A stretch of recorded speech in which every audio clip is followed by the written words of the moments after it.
Do you think we're right? Said the elder. We must do what we have to do, replied the second. The needs of many outweigh the needs of one.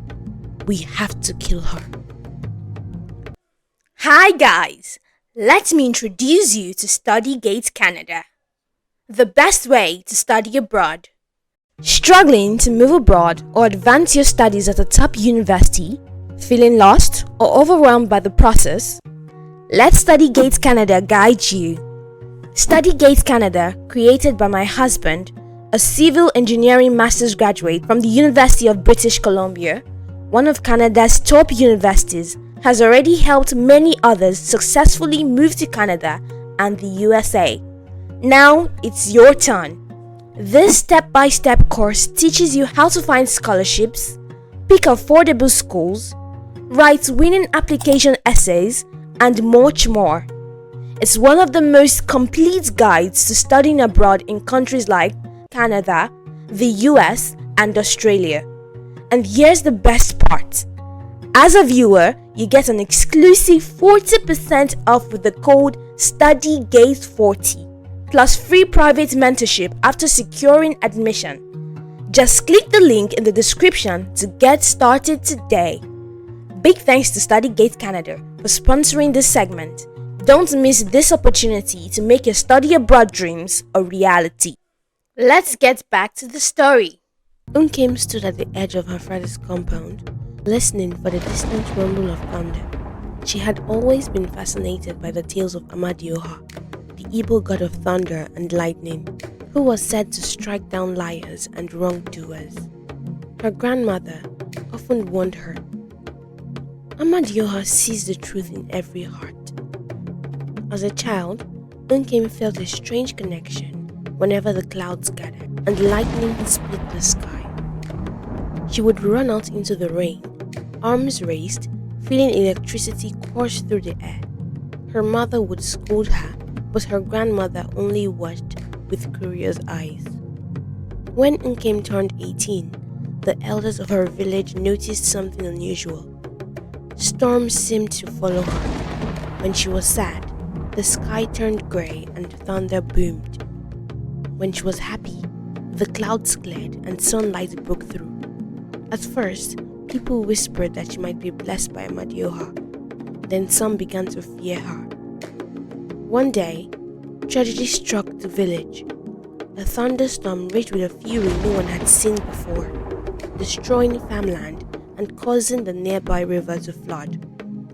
People lost their homes and crops. Some believed Amadioha was punishing them. Others whispered that Unkem's strange powers were at fault. Fear grew. Whispers turned into accusations. Unkem is causing the storms. She must be cursed by Amadioha. Unkem's family begged the village chief for help.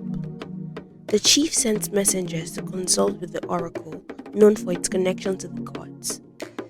2 market days later, the messengers returned with alarming news. The oracle says Unkem is Amadioha's wife. We must return her to him. If not, the storms will never cease. The chief could not believe what the gods were asking for. How could he sacrifice a young girl's life?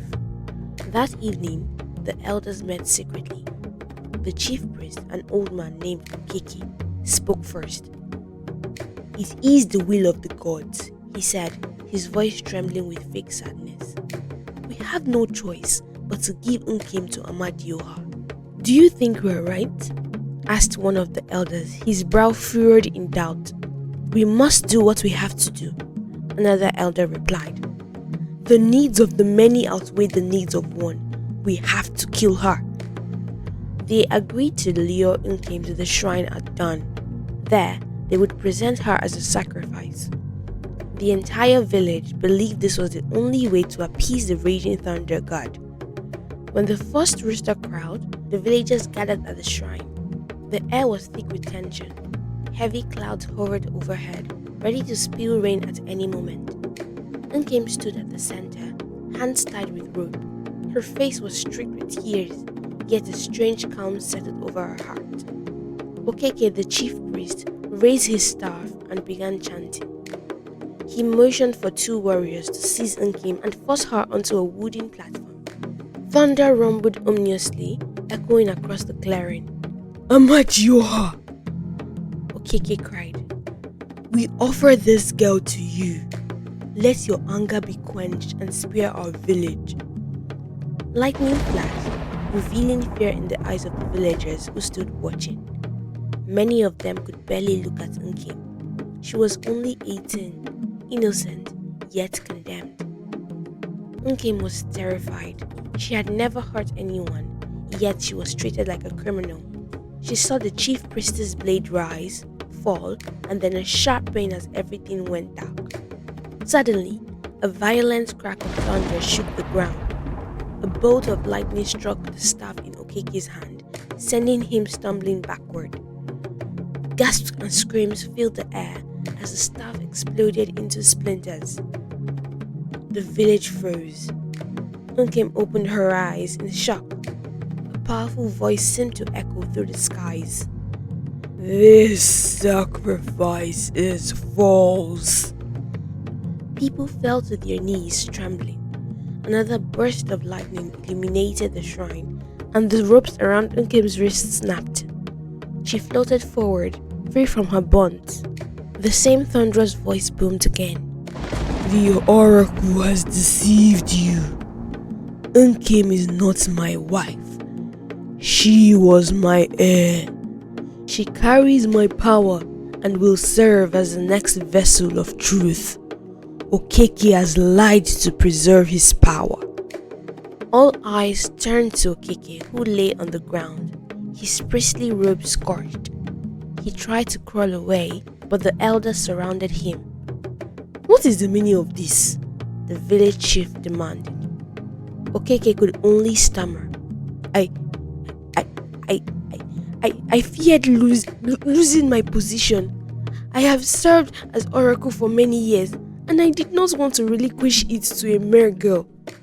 I twisted the prophecy so you would destroy her." A hush fell over the crowd. They realized they had killed Nkim based on a lie. Amadioha conjured more bolts of lightning across the village. "For the crimes you have committed against my beloved, I will take every firstborn when they clock 18 for 10 generations." "Roar!" he growled with a thunderous voice that shook the heavens. The village was thrown into turmoil as screams of loss echoed throughout the night. Does the need of the many really outweigh those of one? Did the punishment fit the crime?